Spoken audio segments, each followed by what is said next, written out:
और बड़ी खबर इस वक्त आ रही है पटना से। जेडीयू सांसद और जेडीयू के राष्ट्रीय कार्यकारी अध्यक्ष संजय झा की तरफ से एक बड़ा बयान दिया गया है राज्यसभा चुनाव को लेकर। उनकी तरफ से यह बड़ा बयान जिसमें मुख्यमंत्री तय करेंगे कि जेडीयू से कौन जाएगा राज्यसभा।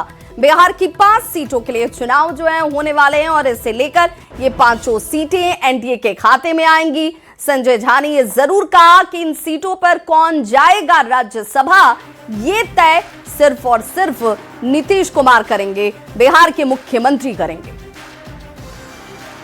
नहीं, अब राज्यसभा का चुनाव होने वाला है और 5 सीट बिहार से होगा और मुझे लगता है कि 5 सीट एनडीए के खाते में आएगा जो नंबर है उसमें, और जेडीयू का 2 है और मुख्यमंत्री जी तय करेंगे कि दोनों जेडीयू का जहां तक बात है कि दोनों कौन जाएगा।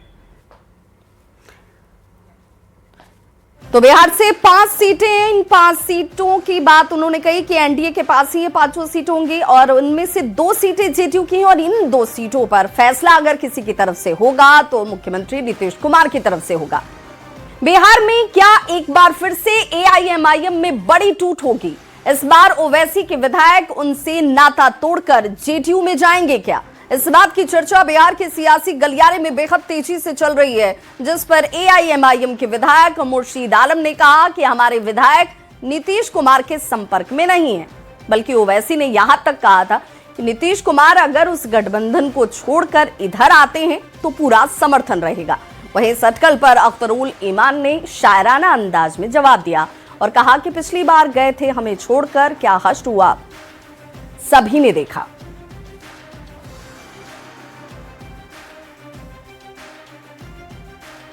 संपर्क में नहीं है। हमारे बैरिस्टर साहब ये बात शुरू में ही बोले थे कि अगर वो बीजेपी को छोड़ करके ये यहाँ पर इस गठबंधन में आते हैं तो मेरा खुला समर्थन रहेगा, और जो एक विकास डेवलपमेंट काउंसिल बनाने की बात थी सीमांचल का, अगर वो बनाते तो हमारा समर्थन रहेगा। ये बात है। वो गुल ही क्या है जिस पर भौरा ना आए, वो इंसान ही क्या है जिसका दुश्मन कोई ना हो। हम हैं, हम मजबूती के साथ 5 अपनी जगह पर खड़े हैं। पहाड़ टलेगा, एमआईएम के लोग नहीं टलेंगे। पिछले बार जिन लोगों ने धोखा दिया एमआईएम को, क्या हश्र हुआ नहीं देख रहे आप? अब तो मैं कहता हूं कि नानी मरे जो कोई फिर ऐसा कदम उठाए। अब देखिए, लगातार नीतीश कुमार या एनडीए वो ऐसे लोग हैं ना जिन्हें लोकतंत्र पर भरोसा नहीं है, जनता पर भरोसा नहीं है। ये लोग वही लोग हैं, जुगाड़ तंत्र वाले लोग हैं, ये लोग खरीदने वाले लोग हैं। तो कहीं ना कहीं भारतीय जनता पार्टी और एनडीए, नीतीश कुमार जी जब से भारतीय जनता पार्टी के साथ अलायंस किए हैं उन्हीं के मन मिजाज के हो गए। हो सकता है उनका खरीदना चाह रहे होंगे, लेकिन महागठबंधन के सेहत पर प्रभाव नहीं होगा और पार्टी विचारधारा से चलती है। आईएमओ का विचारधारा जो है वही महागठबंधन का विचारधारा है। एनडीए को आकर ही अपने क्षेत्र के विकास कर सकते हैं, इसलिए अपनी अपनी सहमति भी और सरकार जो काम कर रही है उस पर सहमति भी जहां तहां दे रहे हैं। लेकिन कहीं कहीं विपक्ष की भूमिका निभाना है उनको। लेकिन चलिए, देर ही सही दुरुस्त कुछ न कुछ जो रिजल्ट आएगा वो अच्छा आएगा। में राज्यसभा चुनाव से पहले विपक्ष के कई विधायक एनडीए नेताओं के संपर्क में होने की खबर आती नजर आई है और जिस पर मंत्री मदन सहनी ने कहा कि नीतीश कुमार ने जिस तरीके से काम किया है उससे विपक्षी विधायक प्रभावित हैं। उन्होंने कहा कि अगर ये लोग साथ आते हैं तो हम उनका स्वागत करेंगे। ये मुख्यमंत्री जी का जो काम है, जो दृष्टि है, उससे सब लोग प्रभावित है। पूरा बिहार, पूरा देश के नेता प्रभावित हैं और बिहार में उन्होंने ऐसा काम करके दिखाया है। तो फिर जो काम करने वाले नेता हैं उसके साथ लोग रहना चाहते हैं, उससे उनका भी क्षेत्र का विकास तेजी से होगा। तो सब लोग प्रभावित हैं। और फिर आईपी गुप्ता हो या फिर एआईएम के माननीय विधायक हो, वो लोग भी हम लोग सदन के अंदर देखते हैं, उनका रुख अच्छा रहता है। आते हैं तो हमारी संख्या बढ़ेगी, हमारे नेता का पूछ बढ़ेगा, हमारे नेता का महत्व बढ़ता है, हमारे नेता से प्रभावित होकर के लोग आते हैं तो अच्छा लगता है। तो हम लोग तो स्वागत करेंगे। पटना हाईकोर्ट ने 42 विधायकों को नोटिस जारी कर दिया है और विधायकों पर चुनावी हलफनामे में गलत जानकारी देने और जनता को गुमराह करने का आरोप लगाया गया है। हाईकोर्ट ने 42 विधायकों को नोटिस जारी करते हुए जीते हुए विधायकों के खिलाफ हारे हुए विपक्ष के उम्मीदवारों की तरफ से हाईकोर्ट में याचिका दर्ज कराई गई थी, जिस पर पटना हाईकोर्ट ने सभी जीते हुए विधायकों को नोटिस जारी कर दिया है और जवाब तलब किया है।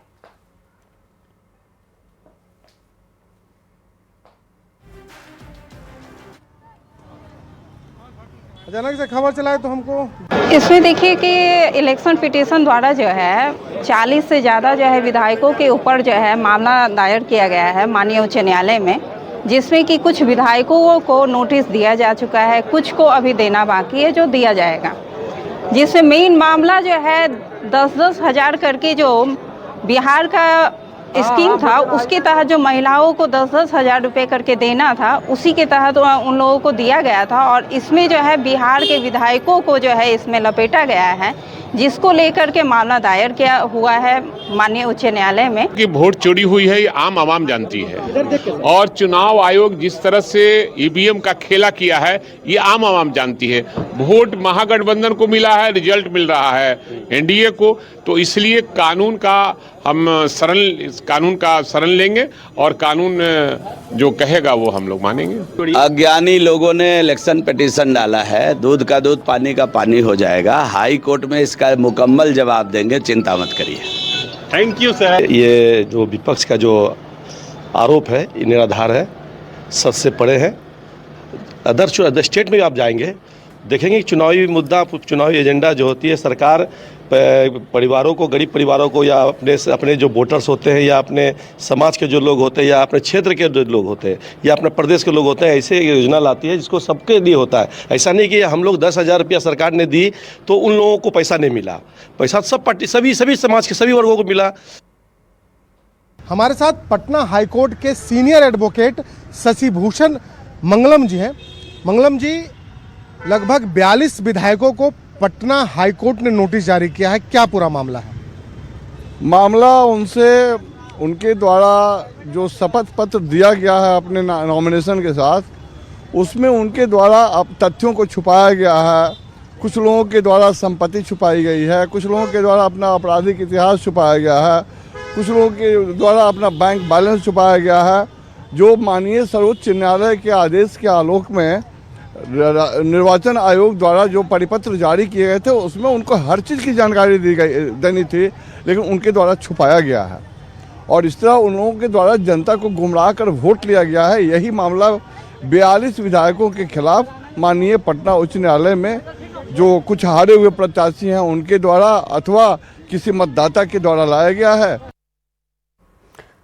और बात लॉ एंड ऑर्डर की।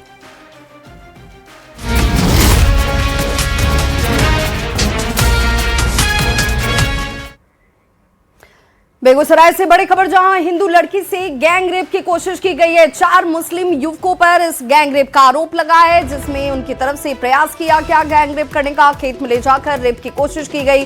पुलिस ने सभी आरोपी को गिरफ्तार कर लिया है। ये बड़ी खबर इस वक्त सामने आती हुई, जिसमें रेप की कोशिश की गई। पुलिस ने हालांकि सभी आरोपियों को गिरफ्तार कर लिया है। बेगूसराय से ये बड़ी खबर, जहां पर बताया जा रहा है कि लड़की को खेत में ले जाकर रेप करने की कोशिश इन 4 मुस्लिम युवकों की तरफ से की जा रही थी, जिसका मामला सामने आया और उसके बाद पुलिस ने कार्रवाई करते हुए इन सभी को गिरफ्तार कर लिया है। बच्ची कहाँ जा रही थी? बच्ची घास काटने गई थी, वहीं पर वो लोग छिड़खानी के नियत से पता को दिया था। अच्छा, चारों पकड़ा गया? चारों पकड़ा गया। नीट छात्रा संवेदना की मौत मामले से जुड़ी बड़ी खबर। संवेदना की मौत की सीबीआई जांच इस वक्त बेहद तेज गति से आगे बढ़ती हुई। सस्पेंड दारोगा हेमंत झा को बुलाया गया है। सीबीआई ने पूछताछ के लिए हेमंत झा को बुलाया है, जिन्हें सस्पेंड किया गया था। हेमंत झा से आधे घंटे तक सीबीआई की टीम की तरफ से पूछताछ की गई है। तो आपको बताते चले, ये वो तमाम लोग हैं जिन पर लापरवाही का आरोप लगा था और उसके बाद कार्रवाई वाली गाज गिरी थी। अब सस्पेंड दारोगा हेमंत झा को सीबीआई ने बुलाया और पूछताछ की है। हालांकि पूछताछ में किन सवालों को रखा गया ये सामने नहीं आ पाया, लेकिन इस पूरे मामले में सीबीआई को टेक ओवर किए हुए इस केस को लेकर 8 दिन हो चुके हैं और अब इंतजार न्याय का लंबा चलता हुआ। और इसलिए भी ये माना जा रहा है कि जब सीबीआई अपने तरीके से पूछताछ कर रही है तो हर स्तर पर यह जांच इस वक्त पूछताछ के दायरे में। दानापुर में कोचिंग की छत से गिरकर छात्रा की मौत मामले में 8 दिन बाद भी एसआईटी और पुलिस के हाथ अब तक खाली ही हैं। ऐसे में अब पुलिस पॉलीग्राफ और नार्को टेस्ट कराने की तैयारी में जुट गई है और इसे लेकर कोर्ट में आवेदन दिया गया है। आपको बताते चले कि 12 फरवरी को दानापुर में कोचिंग की 7वीं मंजिल से गिरकर छात्रा की मौत हो गई थी, जिसके बाद पुलिस इस पूरे मामले की पड़ताल में जुटी हुई थी। सिटी एसपी ने कहा कि 5 से 7 दिन पूरे मामले का खुलासा हो जाएगा, थोड़ा और इंतजार। और इससे पहले 17 सितंबर को डमी बॉडी गिराकर हत्या या आत्महत्या के एंगल से भी जांच पूरी की गई थी।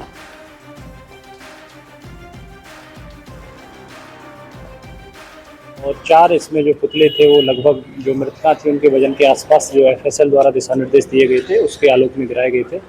और इसमें हम लोग ये देखेंगे कि क्या ये बच्ची स्वतः गिरी थी, इन्होंने आत्महत्या की तरफ प्रयास था उनका, या फिर इनको किसी ने धक्का मारा था। और भी कई क्वेश्चंस इसमें फ्रेम किए हैं एसआईटी ने, जिसका नेतृत्व एसडीपीओ साहब कर रहे हैं फुलवारी 1। पुलिस ने देखिए, जब क्राइम होता है तो क्राइम सीन को सिक्योर किया जाता है और उसको प्रिजर्व किया जाता है। तब पुलिस ने देखा था तो पुलिस को उस दौरान कुछ नहीं मिला था। अब वो हो सकता है बाद में कुछ लोग, हम भी देख रहे थे उसमें कि भाई इस तरह के मिले बताया गया है, तो पुलिस के अनुसंधान में वो सब नहीं आया था उस टाइम पे। अब बाद में चीज़ें क्या हुई हैं वो एक हो सकता है किसी ने प्लांट कर दी, लेकिन जैसे ही क्राइम होता है, जब सिक्योर किया जाता है क्राइम सीन को, तब पुलिस को वहाँ पर वो सब नहीं मिला था। ना इससे क्लियर हो जाएगा। पोस्टमार्टम की रिपोर्ट हमारे पास आ गई, एफएसएल की हमारे पास आ जाएगी, क्राइम सीन रिक्रिएट किया गया ये भी हमारे पास आ जाएगा। और एक चीज़ जो बचती है हमारी अनुसंधान में, नार्को या पोलोग्राफी वाला, वो भी प्रयास करेंगे माननीय न्यायालय से अनुमति प्राप्त करके, और उनकी कंसर्न पार्टी है वो करवाएंगे जिन लोगों को डिटेन किया गया था। और इसमें जो वैज्ञानिक और तकनीकी जांच हो सकती है उसको हम लोगों ने पूर्णतः करेंगे और 5-7 दिन के अंतर्गत आप लोगों के साथ उसको शेयर किया जाएगा। और बड़ी खबर सीतामढ़ी से, जहां एक निजी फाइनेंस कंपनी के ऑफिस में मारपीट की घटना हुई है, जिसका वीडियो सोशल मीडिया पर वायरल है। हालांकि न्यूज़ 18 इस वीडियो की पुष्टि नहीं करता। इस वीडियो में ऑफिस के कर्मचारी पहले ग्राहक से तीखी बहस करते हुए दिखते हैं और उसके बाद भी बात थमती नहीं है और धमकी के बाद एक स्टाफ कैबिन से जाकर लाठी लेकर निकलता हुआ दिखाई देता है। इसी दौरान गाली गलौज और धक्का मुक्की हो जाती है और पूरी घटना का किसी ने अपने मोबाइल पर वीडियो बना लिया, जो अब तेजी से वायरल है। वहां भी रखे कफिन गांव में नदी के किनारे झाड़ी नुमा वो बसवाड़ी था, उसमें 131 जार पुल वहां से भी बरामद हुई। और ये सारी स्पीड जो इतनी बड़ी खेप बरामद हुई, ये सारा स्पीड को खपाने का कार्यक्रम इन लोगों के होली के मद्देनजर था। हालांकि इतनी मात्रा में, बहुत भारी मात्रा में जो भी स्पीड बरामद हुई, इससे निर्मित शराब या सेवन से किसी भी अप्रिय घटना घटने की प्रबल संभावना रहती है। खबर मुजफ्फरपुर से, जहां एसवीयू ने बड़ी कार्रवाई करते हुए साहिबगंज में पोस्टेड जेई अमन कुमार को गिरफ्तार किया है। एसयूवी टीम ने जेई अमन कुमार को घूस लेते हुए रंगे हाथों पकड़ा है। यह कार्रवाई परिवादी राजकुमार तिवारी की शिकायत पर की गई। अभियंता ने पेपर ब्लॉक करने के लिए वार्ड पार्षद पति से 25,000 रुपए की रिश्वत मांगी थी। एसवीयू की टीम ने योजना बनाकर छापेमारी की और 9,000 रुपए घूस लेते हुए इन्हें रंगे हाथों पकड़ा है। तो पेपर ब्लॉक के लिए घूस की रकम मांगी जा रही थी, 25,000 रुपए की डिमांड की गई थी। 9,000 रुपए घूस लेते हुए ये आरोपी विजिलेंस के हत्थे चढ़ गया। तो बिजली विभाग का जेई अमन कुमार, जिसे पकड़ा गया है घूस लेते हुए।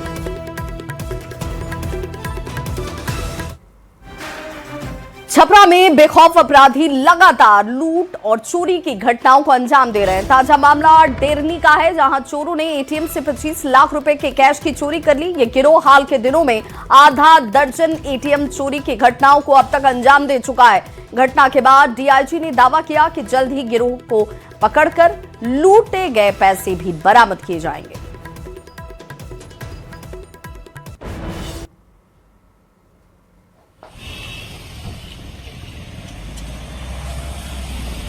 कुछ क्लू इस मामले में मिले हैं हम लोगों को, और हम लोग यह आशान्वित हैं कि जल्दी ही इस कांड का उद्भेदन कर देंगे।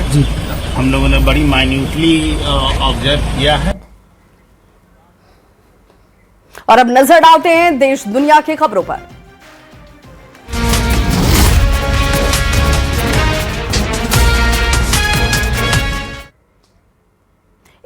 इम्पैक्ट समिट में गलगोटिया यूनिवर्सिटी का मामला अब तूल पकड़ता जा रहा है। केंद्रीय मंत्री चिराग पासवान ने कहा कि दूसरे देशों की चीज को अपना बताकर पेश किया जाना गंभीर चिंता का विषय है। इससे देश की छवि पर असर पड़ता है। देश में अभी एआई समिट चल रहा है और उसके खत्म होने के बाद संभवतः इसे लेकर कार्रवाई की जाएगी, लेकिन कार्रवाई क्या होती है इस पर सबकी निगाहें होंगी। गलगोटिया यूनिवर्सिटी की ओर से एआई समिट में चीन में बना हुआ ये रोबोटिक डॉग पेश किया गया था, जिसे लेकर काफी बवाल हुआ और इसके बाद गलगोटिया यूनिवर्सिटी को एआई समिट छोड़ने के आदेश दिए गए थे और अब केंद्रीय मंत्री चिराग पासवान ने कार्रवाई तक की मांग कर दी है।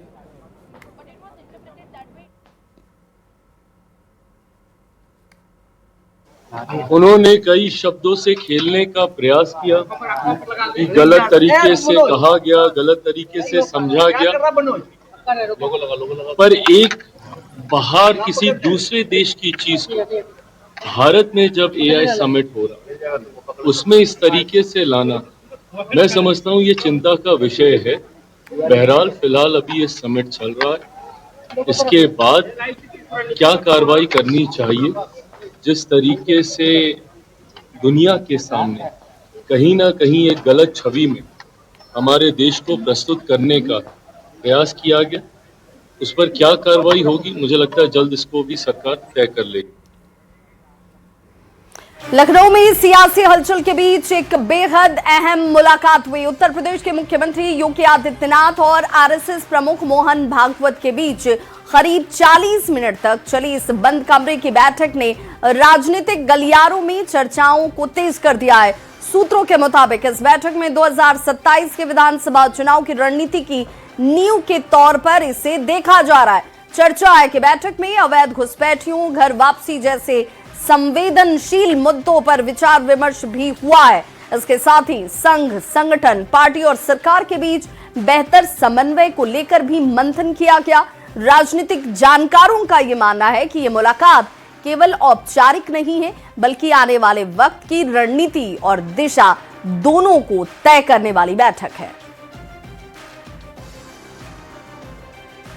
तो मोहन भागवत के घर वापसी वाले बयान पर जमीयत उलेमाए हिंद ने निशाना साधा। अध्यक्ष अरशद मदनी ने भागवत पर देश में नफरत भड़काने का आरोप लगा दिया। साथ ही कहा कि संविधान का खुलेआम उल्लंघन देश के लिए बड़ा खतरा है।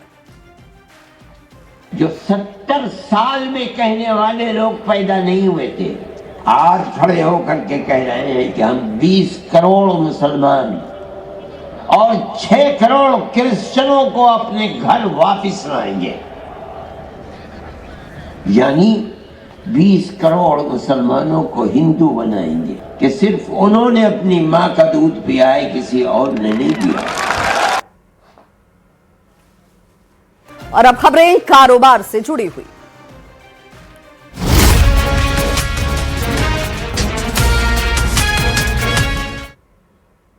राजधानी दिल्ली में आयोजित एआई समिट में रिलायंस इंडस्ट्रीज के चेयरमैन और मैनेजिंग डायरेक्टर मुकेश अंबानी ने एक बड़ा ऐलान किया। जियो लोगों को एआई से जोड़ेगा, ये बड़ी बात मुकेश अंबानी ने कही है। उन्होंने कहा कि जियो ने पहले लोगों को इंटरनेट से जोड़ा और अब एआई से जोड़ेगा। जियो एआई भारत की भाषा में बोलेगा। एआई रोजगार छीनेगा नहीं, बल्कि रोजगार देगा।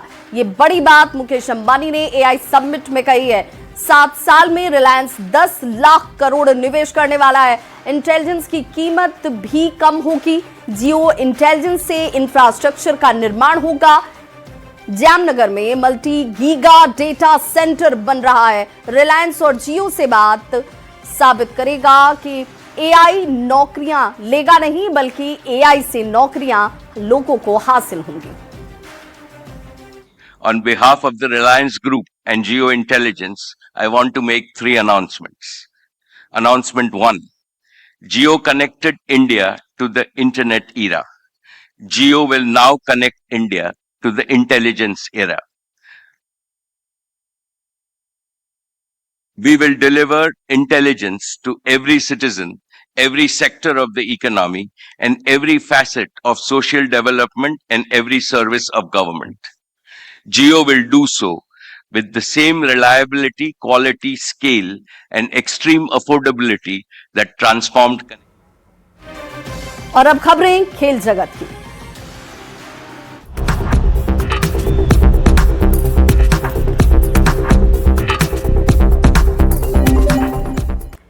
पाकिस्तान के हॉकी कप्तान अम्माद बट पर बैन लग गया है। कैप्टन अम्माद शकील बट पर 2 साल का यह बैन लगाया गया है। अम्माद शकील बट अगले 2 साल तक अब अंतर्राष्ट्रीय या फिर घरेलू हॉकी मैच नहीं खेल पाएंगे। जिन्होंने पिछले दिनों यह दावा किया था कि ऑस्ट्रेलिया में खिलाड़ियों को मैच से पहले बर्तन धोने पड़े थे। पाकिस्तान के खिलाड़ियों से बर्तन धुलवाए गए थे। कप्तान शकील अम्माद बट ने पाकिस्तान हॉकी फेडरेशन पर गंभीर आरोप लगाए, जिसके बाद ये एक्शन लिया गया है। पाकिस्तान हॉकी प्रेसिडेंट ने भी इस्तीफा दे दिया है। ताकिर बुख्ती ने गड़बड़ियों की जांच की मांग की है।